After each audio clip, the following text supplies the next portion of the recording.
my name is Esteri, I'm 20 years old and I'm from Tampere, Finland.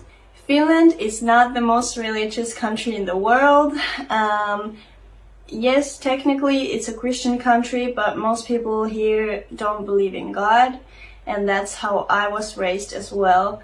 I grew up in a really small town called Harola, where there is probably 200 people living there, so everyone knows each other, and a religion wasn't a part of our lives. I didn't know anyone who was a believer and so on. So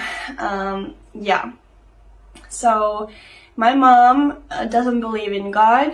She does believe in some higher power, but doesn't really believe that it's God specifically.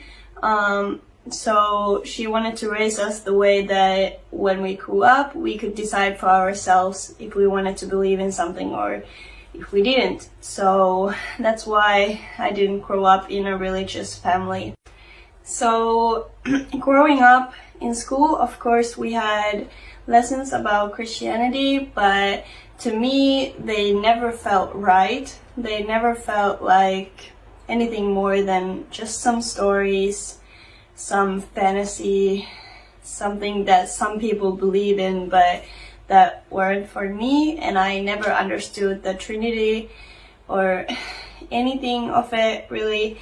It didn't really feel right to me. So growing up, we did go to church every now and then from school and with my mom as well, but it wasn't about religion at the time for me. In Finland, when you are 14 or 15 years old, you go to this summer camp that is based on Christianity, and they teach you a lot of things about Christianity in there. And at the end of the camp, there is this ceremony called confirmation, where you basically get the permit to get married in a church, etc. So in Finland, most people do that. They go to the camp and do the ceremony, even though it's not about the religion to them, most cases. So it's kind of just like a cool thing to do, and after the confirmation ceremony, you usually get a party where you invite your relatives and stuff, and you get a lot of presents and good food and all that. So that's probably why most people do that.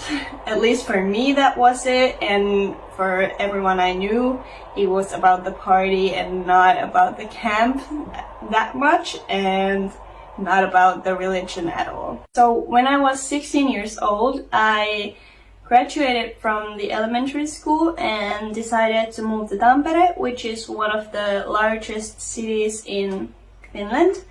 And I wanted to move here because I wanted to go to this high school that had a music line there, because I love to sing and all that. So I applied and got in and moved to Tampere, and still wasn't religious at all. Religion was not part of my life in any way. I didn't care about it, and I didn't feel like it was something for me. So I just kind of lived my life and didn't really care. When I turned 18, I resigned from the church because when you turn 18, you need to start paying taxes to the church, and I didn't want to do that. And I was thinking in my mind like, I will get back in when I need to get married in a church, because in Finland at least, getting married in a church is a really beautiful tradition, and most people want to do that. And when they get married in a church, after that they resign from the church like next week or something, maybe the next day even, because they don't want to pay the taxes, but they just wanted to get married there because it's beautiful and it's traditional and so on. But when I turned 18, the same year I met my husband, alhamdulillah, and he is a Muslim. He has been born into a Muslim family and is a really religious person, alhamdulillah. And every now and then he would try to tell me about Islam, and I would shut my ears. I wouldn't want to listen.